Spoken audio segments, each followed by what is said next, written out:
A family had invited their pastor and some other guests over for dinner, and they'd asked their young son Billy to pray, to ask the blessing on the meal.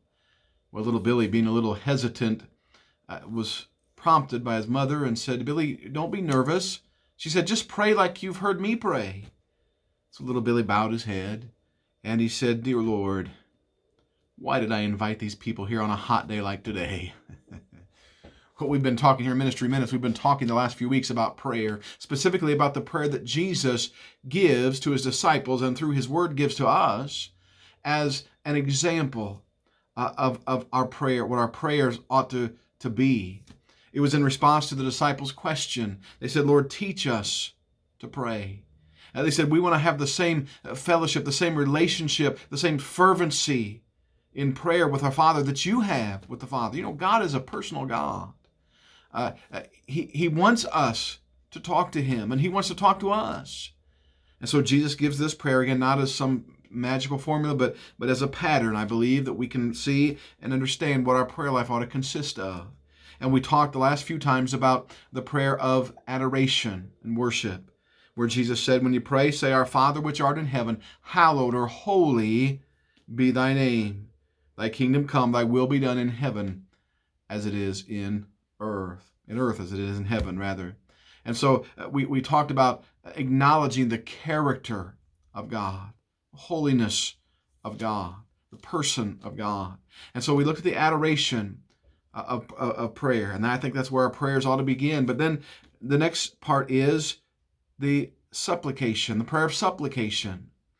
He goes on, he says, "Give us day by day our daily bread." Give us this day our daily bread, as it says here in Luke chapter 11, verse number 3, day by day our daily bread. And so and let's understand that word "give us" is not making any sort of demand. He's not saying you demand anything from God.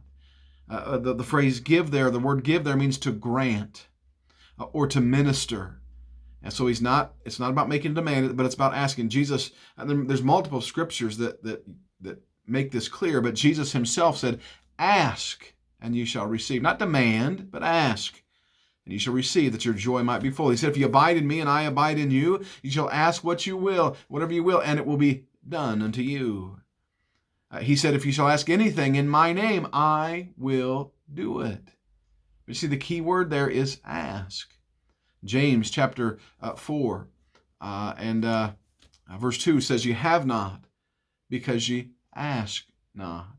And so there's our key. But he says, "Give us our daily bread." Now, does God know our every need?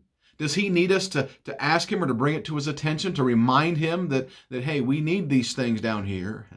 Is that the purpose of prayer? No. God knows what we need. In fact, again, Scripture says very clearly, your Father, Matthew 6:8, it says, your Father knows what you have need of, even before you ask. And so we don't pray to bring it to his attention or for his information or to remind him of anything. He's promised to meet every need of the believer. So what's the purpose? What's the purpose of supplication? Why do we ask? Well, we ask because it's a reminder to us.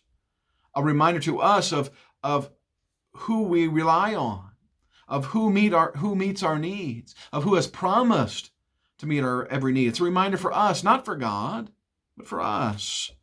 James 1:17 says, "Every good and perfect gift comes from above, from the Father of lights," the Father above. And so prayer is not for God's benefit, it's for our benefit.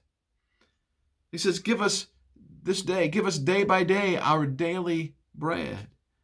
Now next time, next Thursday here on Ministry Minutes, Lord willing, we're going to look at that next aspect. We're still talking about this phrase, this matter of supplication, but what does he mean by our daily bread? Is he just talking about physical food?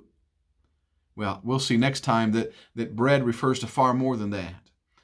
That's just, yes, we need physical food, obviously, but God provides much more than that.